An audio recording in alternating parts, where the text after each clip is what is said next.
Sometimes I wish we could go back to a time when things weren't so complicated. Welcome to the complexity of toilet paper, the podcast that dives into the everyday moments where we overthink, hesitate, or just get stuck. I'm overthinking. I'm overthinking. Let's hear it for the toilet paper! Through honest conversations, unexpected insights, and a whole lot of humor, your hosts Phyllis Martin, Mark Pollock, and Al Emmerich are here to help you roll with it and make your life a little less complicated. One conversation at a time. That's right, dude. The beauty of this is its simplicity. Speaking of which, it's time to enter the stall.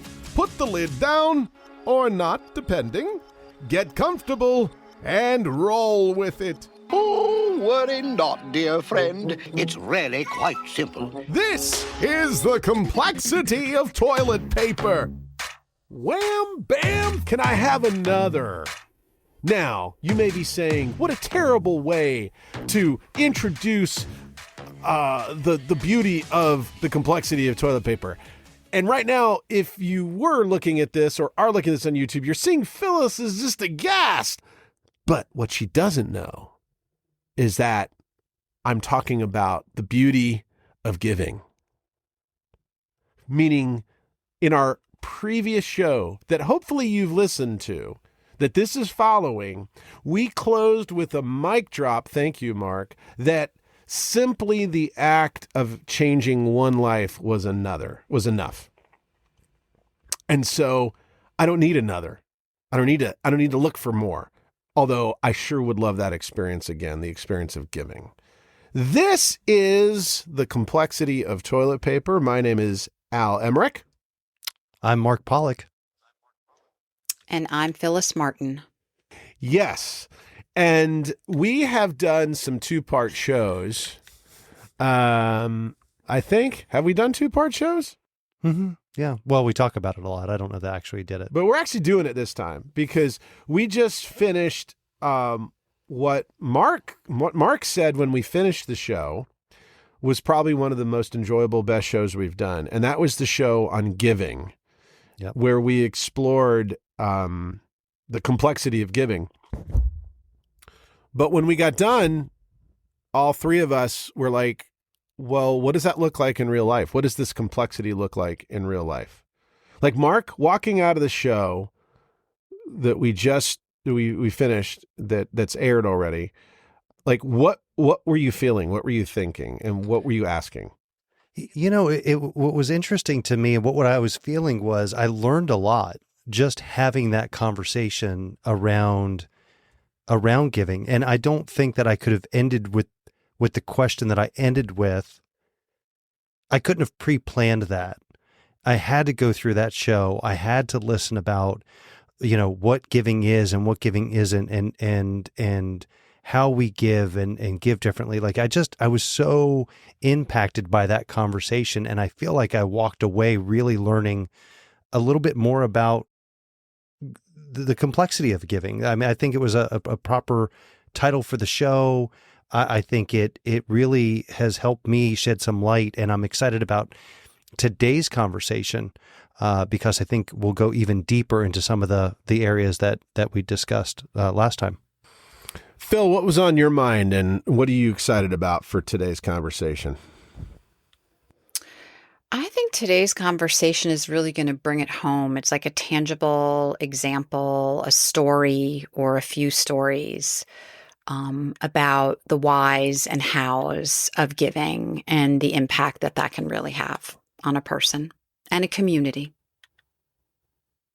I'm pumped for what you're about to hear because it's a little bit of a departure from our typical structure, but it's a conversation with somebody who actually stepped right into giving and is such a representation of the unselfishness, but also just bathing in the experience of one life, of changing one life. Because that's, Mark, what you ended the last show with. You were like, if you could just change, right? And this is a dude who I completely have run into at random and then been reconnected with. He's a podcaster himself, but the framework, pardon the pun, you'll know the story why in a moment. The framework of what he's done speaks to that voice of one life. And we'll see what he's going to do with it because it's pretty special. Without further ado, let's step into the stall, shall we? Ladies and gentlemen, boys and girls, welcome to Complexity of Toilet Paper. We have stepped into the stall today to unearth the complexity of kindness and generosity in a very unique way with our very own guest who is, no joke, a professional podcaster. His name is Randall Thomas. And Randall, welcome to Potty Time. Oh, well, first and foremost, thank you. Ever since you and I met, I can't look at toilet paper without thinking about how complex it is. And so for us to unpack it today is a dream come true, man. I'm honestly super pumped. There it is. Do you know how invigorating it is? I mean, you do, because you're like, you know, we're going to unpack your career here, but it is invigorating and quite joyful because you can't have a conversation and say the word toilet paper and not smile. I mean, you know, so, and it's true. Everybody that's ever done the show says, man, I go into the bathroom now and it's like, I think of you guys, and that's weird. It is and it isn't. Yeah. I will, little tangent before we get started. For some reason, I feel the same way about the word pumpernickel. And so anytime that there's an event where people are doing wristbands, I tell them that to get the wristband, they have to say the code word, and the code word is always pumpernickel. So anytime somebody thinks about pumpernickel bread, they got to think about me. I love the name. The bread's okay. The bread tastes good, but for some reason, pumpernickel just itches my brain in a certain way, and I love it. Pumpernickel. I love it. Pumpernickel. Pumpernickel. Who came up with that word? Oh, I wonder what the genesis of the word. I'm going to take two breads and I'm going to put them together and I'm going to call it pumpernickel. Yeah. All right. So why are we, if you're still with us, we might be down to 3 listeners now, and they're probably family and our pets. But how did this all come to be? First of all, met Randall at an event. What? Stop. You have to stop. What, Phyllis? Like stop recording? No, you just have to. I looked up where the word pumpernickel originates from. Oh, God. Here we go. Oh, here it is. Oh, this got to be good. Okay, now look. Like, who knows if this is like, I popped it in and this is what came. The word pumpernickel literally translates. This is great. It's a show with Phyllis laughing about pumpernickel. To fart goblin. Which now I'm only going to be able to say pumpernickel or devil's fart in German. This colorful Fart name stems goblin. the colorful name stems from a combination of 2 New High German words.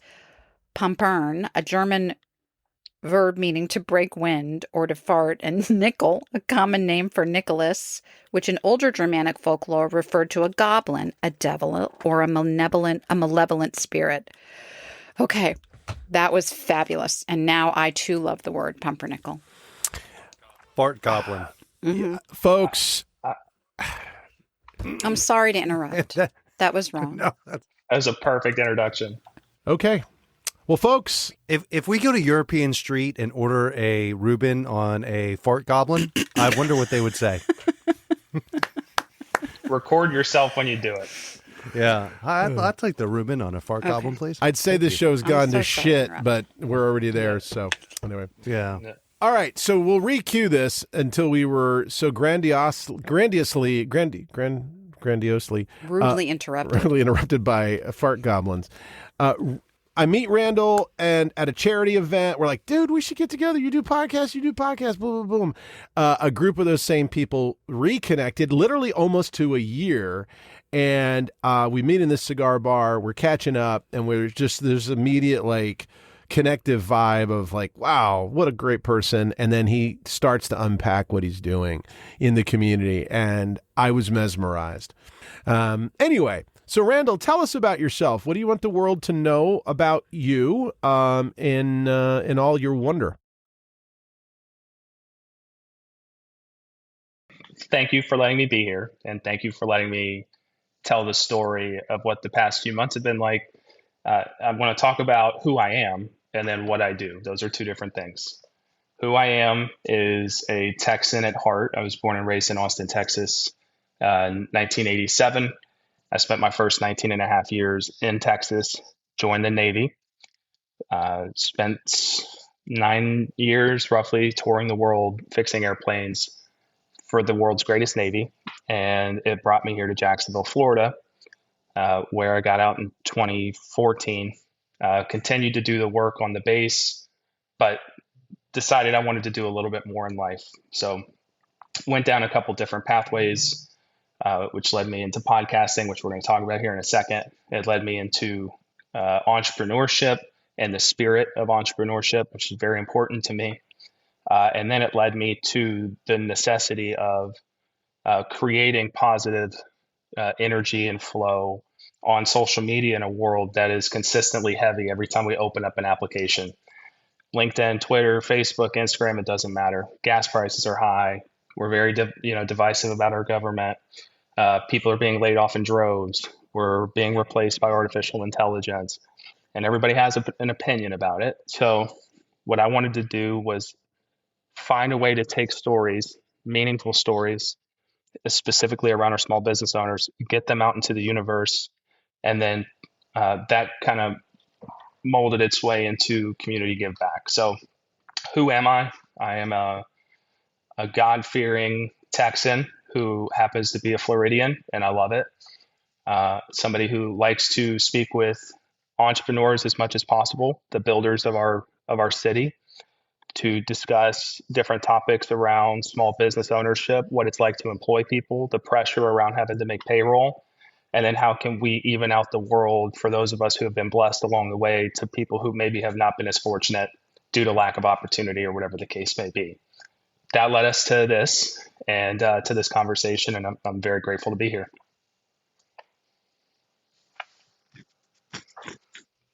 First question, when did you feel like you found your voice, and if even have you found your voice? I'm as close to finding it as I ever have been. I think I'm starting to reach the flow state of knowing what I want my message to be, the things that are most valuable to me, and then making sure that I am as public about them as possible.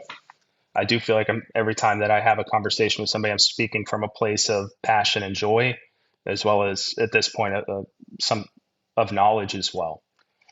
So the podcast is an interesting story. Everything is an interesting story. The fact that you guys have microphones in front of you, you have a journey that led you to this, right? My journey started in 2020. I was dating somebody that worked at Action News Jack. She was a web producer for this show. And I discovered that all of the field reporters had to go out to the places to deliver the news, but they're the ones that came up with the stories. So they're engaging with the community, figuring out what needs to be done. Then they're going and reporting on the stories, unless there's a breaking news alert, car accident, fire, at this point, COVID-related issue, gun shooting, etc. However, if there's a non-emergency breaking news event, it's their job to pitch stories. So during COVID, our home was home base for the reporters. We let them come hang out, drink wine, decompress. COVID every day was a heavy story for them to tell. And I discovered that they have to pitch their own story. So I give them whatever the amount of a buttload is the amount of ideas and stories I gave them to go pitch. And all of these magnificent journalists go to the news station and they pitch all these things that I told them about. And the news director said, nope, can't do it. If it doesn't bleed, if it's not COVID related, we can't run it. We got to sell advertising dollars. We don't have time in our 30-minute show for that. So all of these ideas, all these stories about these business owners who are coming to Florida, this tax-free state, coming to our city, with our 900 square mile city, with all of this open infrastructure to put down roots and build companies and employ people. We don't want to talk about that. So it took me a little bit from that to me wanting to have somebody else take the mount. Say, hey, listen, I don't have the voice for this. I don't have the following for this. You do. Let's do this. Like, you run it with this. I'll feed you the ideas. You go, beat down the doors and tell these stories and get the word out. And nobody would really take up the mantle. So I told myself two things. Number one, if it's that important to you, you're going to have to do it. And number two, you're going to have to not be afraid of sucking at something new. You have no idea what podcasting is or interviewing. You didn't go to journalism school. You fixed airplanes. So we have to find a way to put us on a path where this at least comes across professionally and sounds intelligent, and it's invigorating enough that people want to listen or pay attention to or root for these individuals that we're interviewing. Do you feel that after these episodes, and Al asked about getting your voice, do you feel that you're making the impact that you thought you would, or do you feel that you're making a greater impact than you thought you would? At this juncture, as we're having this conversation, I have made a bigger impact than I ever thought I would. And some of it could be tied to distribution. Some of it could be tied to the storytelling. Some of it could be tied to the fact that people are telling a story that they've never told before. They've always wanted to, but they've never been asked that question, or nobody cared enough to sit down and learn it. So and if you guys know Eric Ross, he has a podcast in town called What the Health Just Happened. And him and I just so happened to have coffee this morning. We were having this exact dialogue. I'm so glad you brought this up, because what I said to him too was, some people find so much value in the distribution and the assets. You record the interview, you get it posted out, people respond, new people find out about your business or whatever it is your initiative is.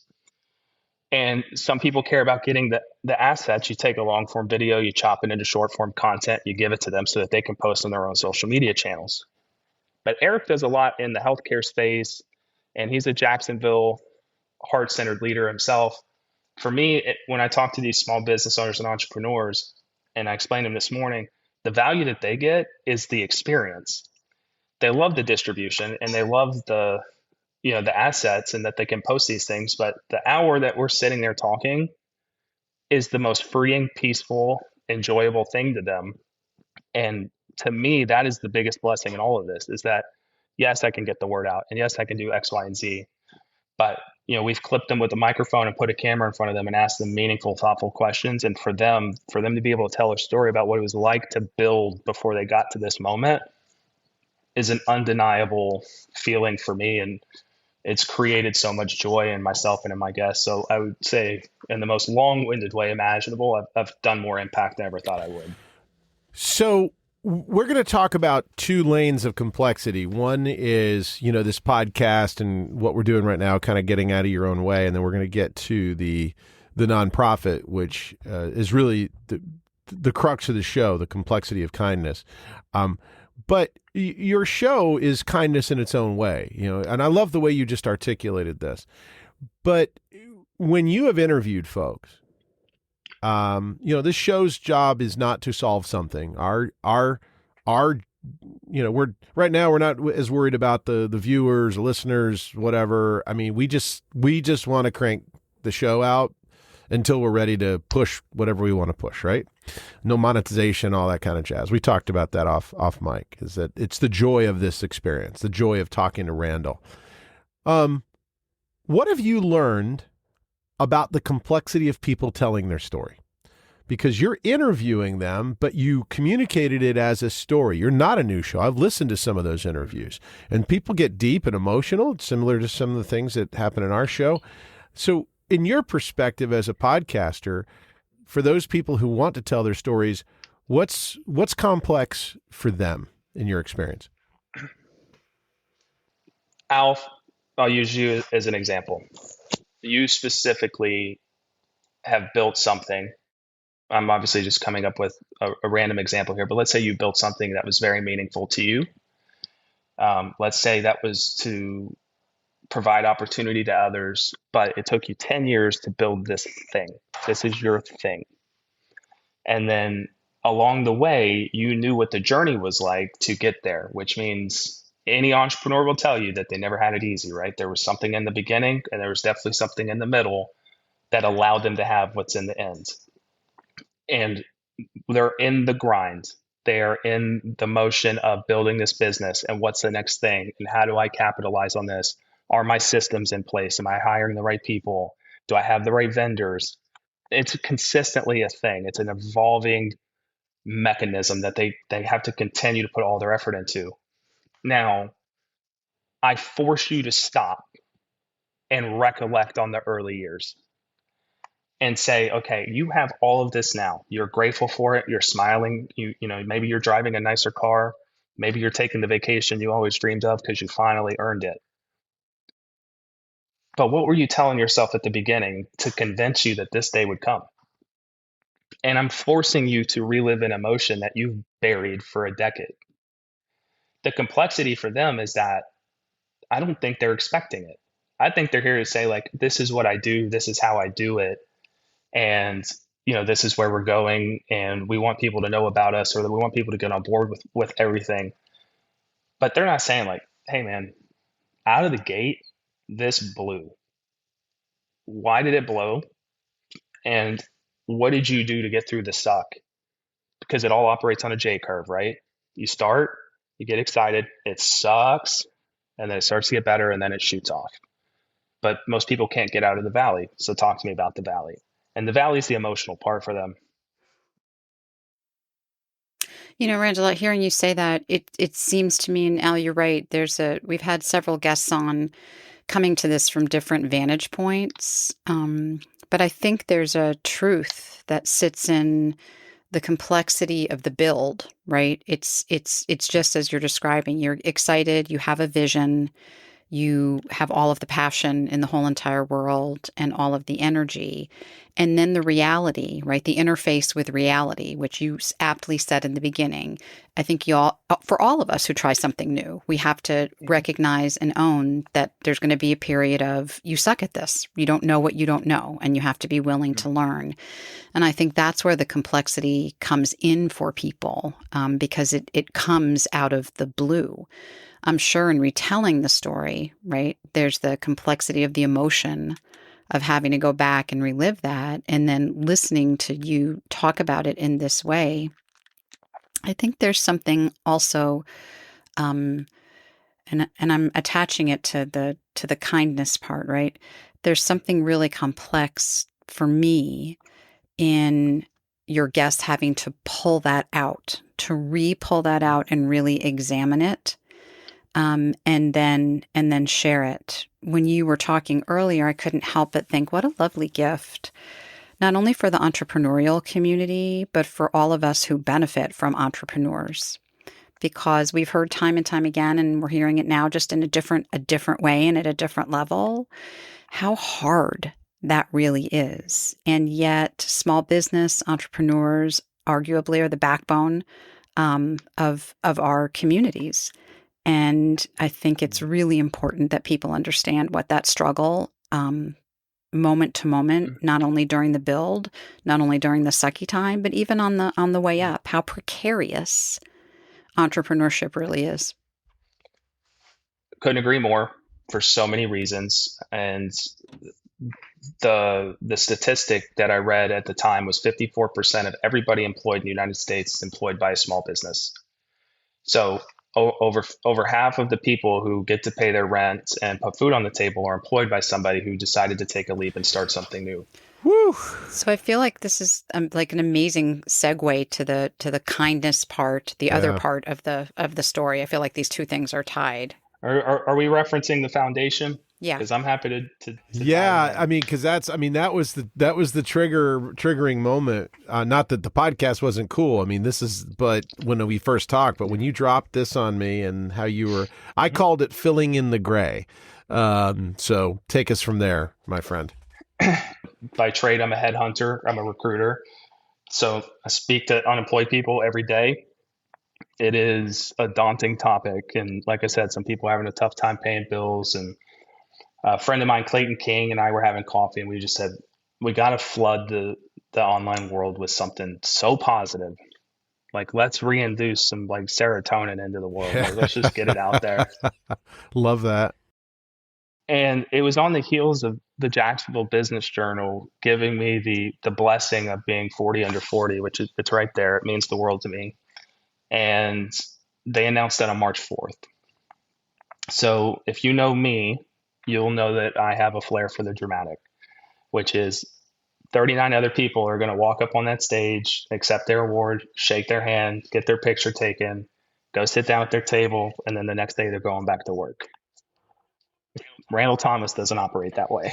So we were sitting down and we said, okay, how do we capitalize on this attention?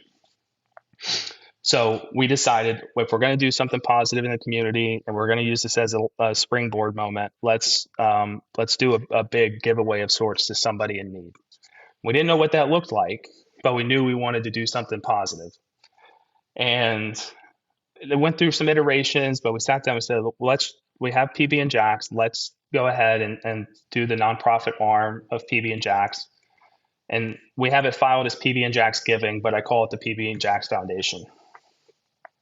So we went out to every entity we could think of to say, give us a list of people who not only need to like have something nice and great happen to them, but somebody that deserves it. For me specifically, I was really hoping that would be a veteran. I am a veteran, and I just see so many of them as afterthoughts when they get home. And those were the people I wanted to give it to the most. But as we engaged with the nonprofits and the churches, we went through the stack and we came across this lady named Imogene Wootson.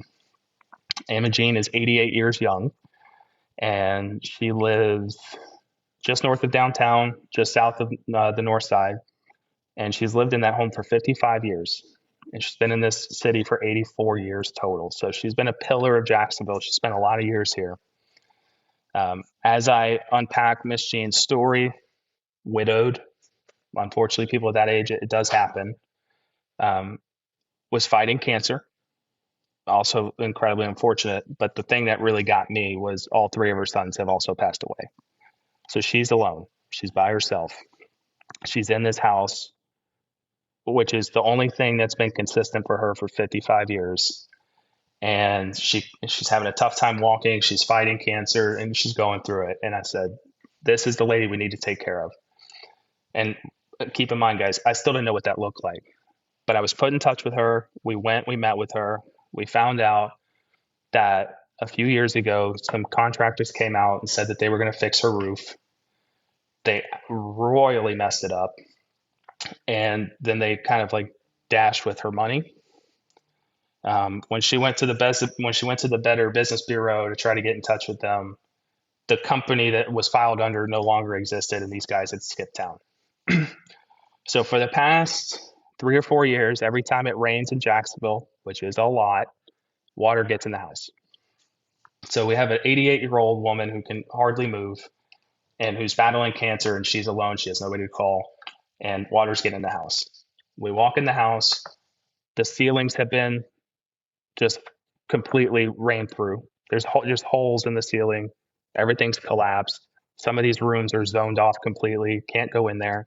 And there's a significant mold issue because water's been getting in the house. It gets hot, mold forms, and it grows aggressively. Shoddy electric, etc. So this is where those are all bad stories. Here's the great story. We knew we had to replace her roof. It was a non-negotiable. We had selected her, and we knew what she needed the most. So we were going to go replace her roof. We engaged with roofing companies, and our thought was, somebody come do it at cost.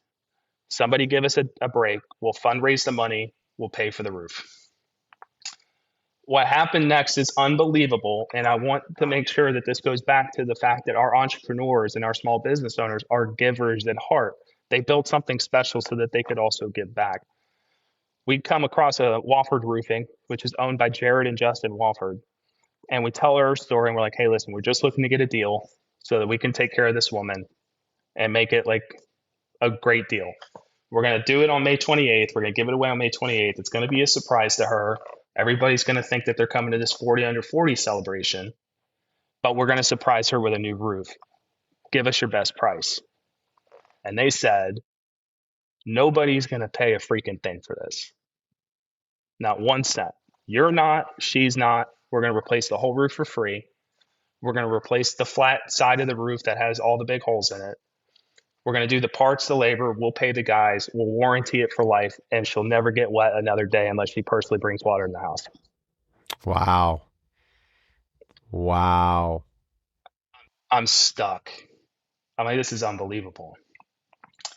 So it gets really fun, guys. I know it's going to get long-winded, but I promise you it's worth it. So we go out to Miss Wootson's house. Now we know we've secured the roof. It is in my mind that we have the roof. So at the very beginning of May, we take the PB and Jax team out there to film some content. And what we're telling her is, we're going to film this content, take it to the community, and try to fundraise your roof. But we already had the roof. So we wanted to get some storytelling going. Tell us about the last time it was dry in the home, and what's your best memory of the house, and why, how can we make things optimistic for you. And we brought Justin Wofford from the roofing company in, but we put him in a PB and Jack shirt and gave him a camera. So I introduced him as Justin Wilson, who's a member of the PB and Jack's podcast. So as she met him, she had no idea who he was or what he did. And he went to go take pictures of the house, but really what he was doing was inspecting the job to see what he had to do. Brilliant. So we get done.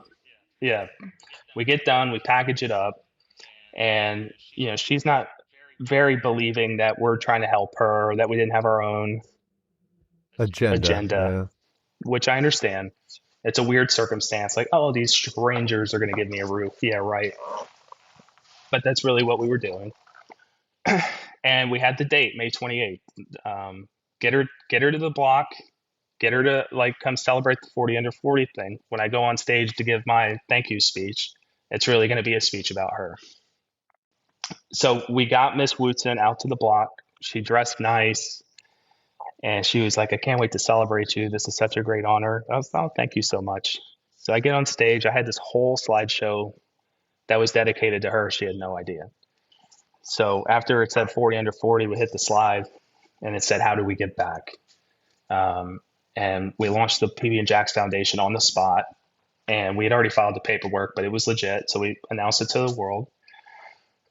And I said, Miss Wootson, when we met, we knew what you needed, and we went out to go get it. And I want to admit to you right now, we told a couple of lies, but I asked Pastor Williams for forgiveness, who's sitting next to you, and he gave it to me. So we're in the clear. I said, water's been getting in the house for some time. We knew you needed a roof. 2 days ago, you asked me if I could get you a roof. And I'm here to tell you, I cannot get you a roof. But the gentleman that you met, who's named Justin Wilson, to you is not Justin Wilson. He's Justin Wofford, and he's the owner and CEO of Wofford Roofing. And I do think that he has something he wants to tell you. I got out of the way. Justin came to the mic, said, your story just really resonated with me. And there's nothing I would love more than to replace this roof for you for absolutely nothing. And we have ordered the roof, and the shingles and everything will be delivered on Tuesday, and we're going to replace your roof on Wednesday. And happy to report to you that that roof has been replaced, and it is complete, and it is warranted, and she is no longer getting water in the house. And it's all a credit to Wofford Roofing for stepping up to the plate and giving back to somebody who was in need in their community.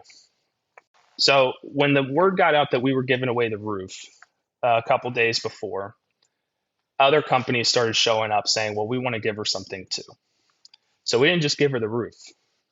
We gave her a ton of stuff that night, and we just kept thumbing through the slides. It was just another company that was showing up. And so Shoreline Electric, I want to give them love. They stepped up to the plate and said they were going to redo her electric for her.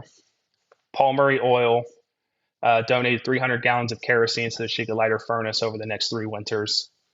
Florida Pest Control is going to spray her home for the next 12 months on the house.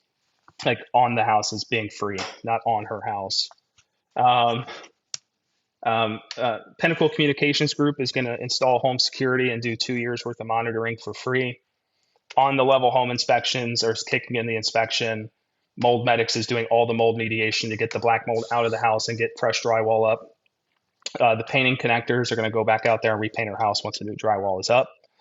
And on the level inspections, after they do the home inspection, K&C Insurance Group is going to insure the house free of charge. And we gave all of that to her. It totaled up to be just north of $60,000 worth of stuff. And it all started, guys, when we're talking about complexity, it all just started with this idea that we wanted to do something nice for somebody because we were given an award and a platform that we could do something special. So we wanted to give away the roof. And what it turned into was a freaking movie. So all the credit to those companies. It's important to say $62,000 worth of stuff was given. The foundation only had to come out of pocket about $2,400 for that.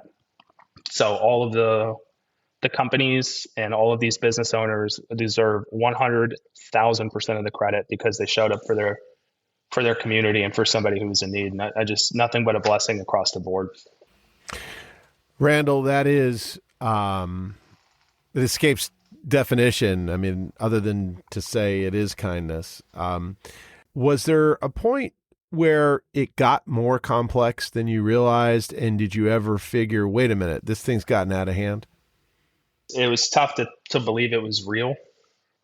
I will say that because everybody just kept saying things and we wanted to see it in motion.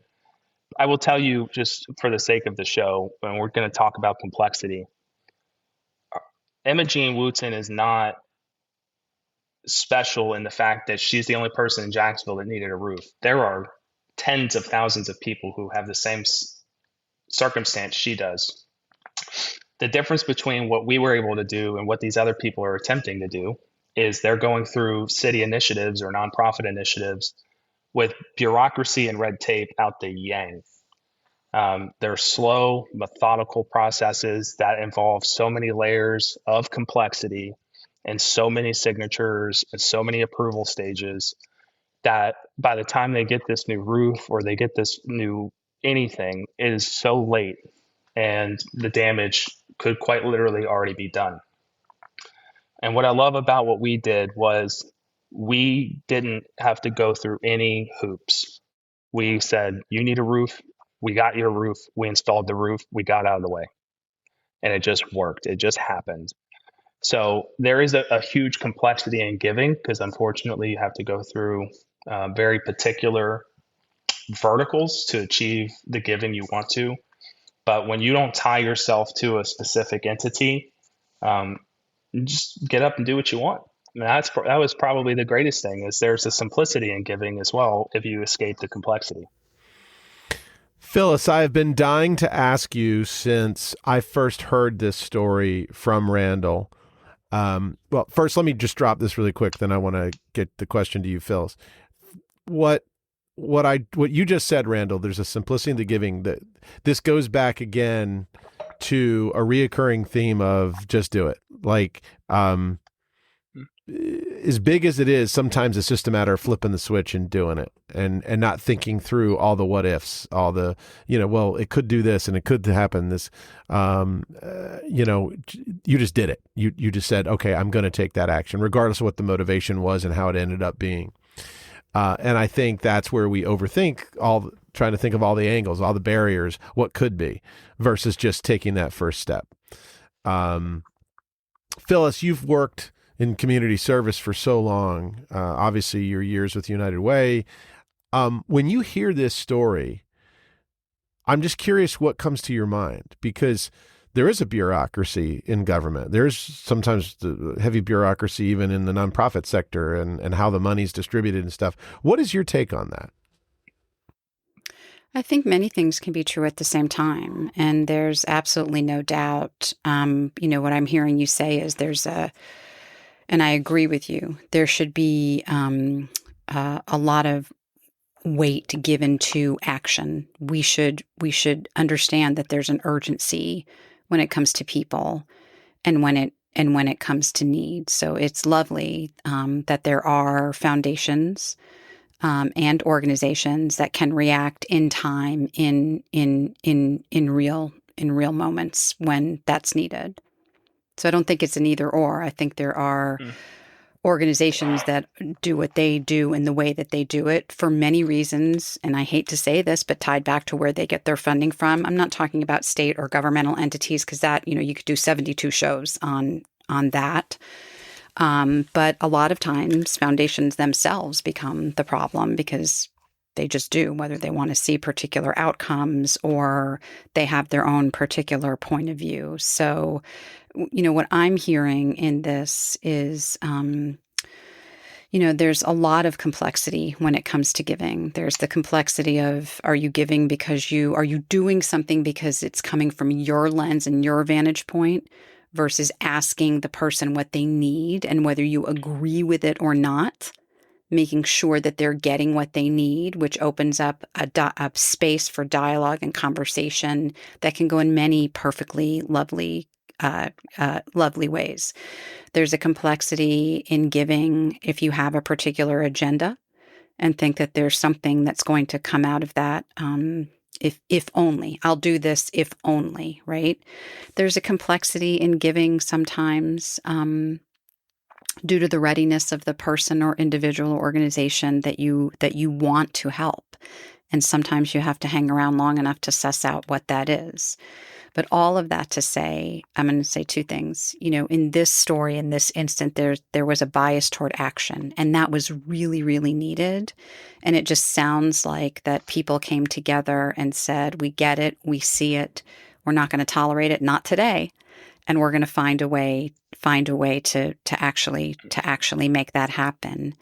And then I will say again, I think there's this is different from the foundation, but I can't help but really hold on to the giving that is coming out of the podcast. To share those stories is a gift for the rest of us. May not be such a gift, and ultimately I hope for the people who are courageous enough to share those stories. But one of the only ways, in my estimation, to change is that we start to understand one another. And the story and narrative is a direct pathway to doing that. Phyllis and Mark, you just said something, Phyllis, there was a bias towards action, which, by the way, that's like a freaking awesome mic drop right there. 'Cause I've never heard action framed that way. I'm thinking about the show that is a couple of episodes ago on Someday. Like we did a show. If you get a chance, go back to it. We did a show on the complexity of someday. Someday I'm going to do this. Someday I want to. And all the things that stand in our way. And then when you said complexity of action, Phil, I was like, oh, bam, that was at the crux of Someday. And so question for you, Randall, and then I know Mark has a parting question. Had this swam in your mind previously, or was there a sense of, I need to do something someday, or did this just swarm and land?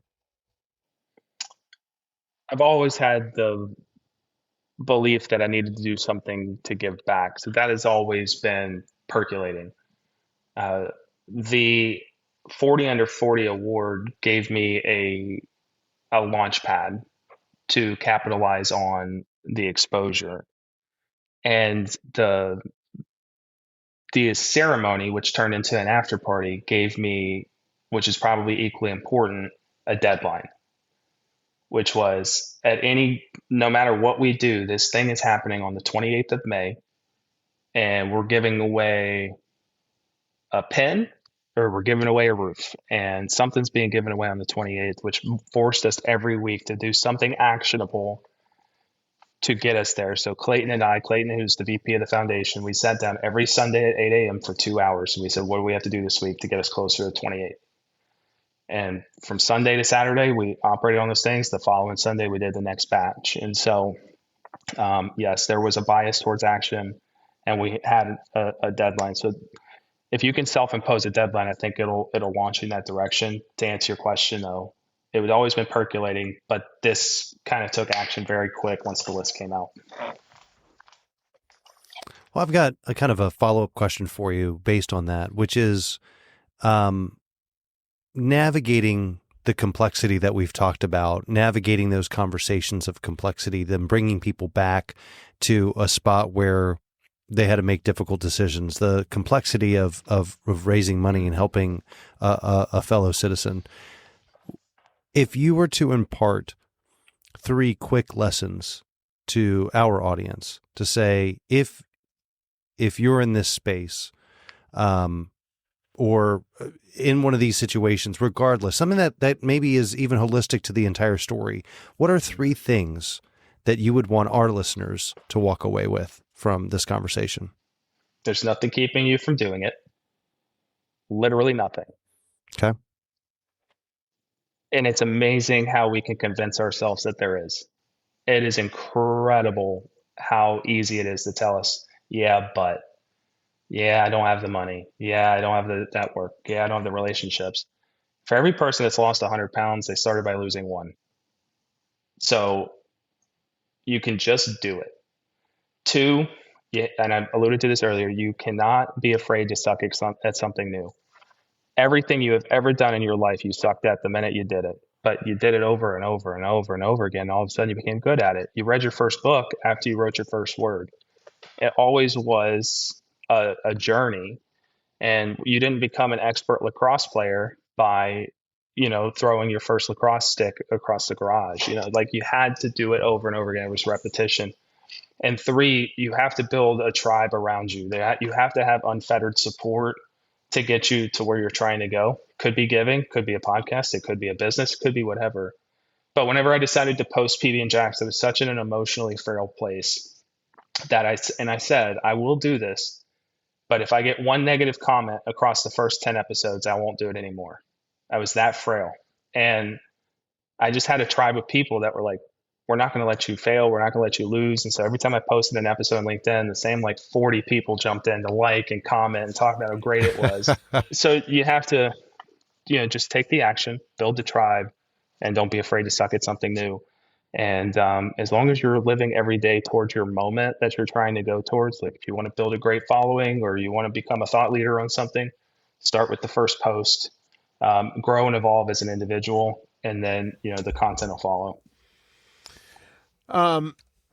Mark, Phyllis, doesn't this I don't know about you, it makes me feel better because I think back to our days and it was like, I just don't want to suck which by the way, just for the record, there's no episode has ever sucked. Okay, Randall? I mean, we were perfect right out of the gate. It was glorious. Oh, geez. There it is. I have no doubt. Eardrums were blossoming with flowers growing out of skulls. It was beautiful. Oh, yeah. That's pumpernickel. Even better. And this is the complexity of toilet paper. Did you say toilet paper? Everything complicated. One big medieval mess. I'm overthinking. I'm overthinking.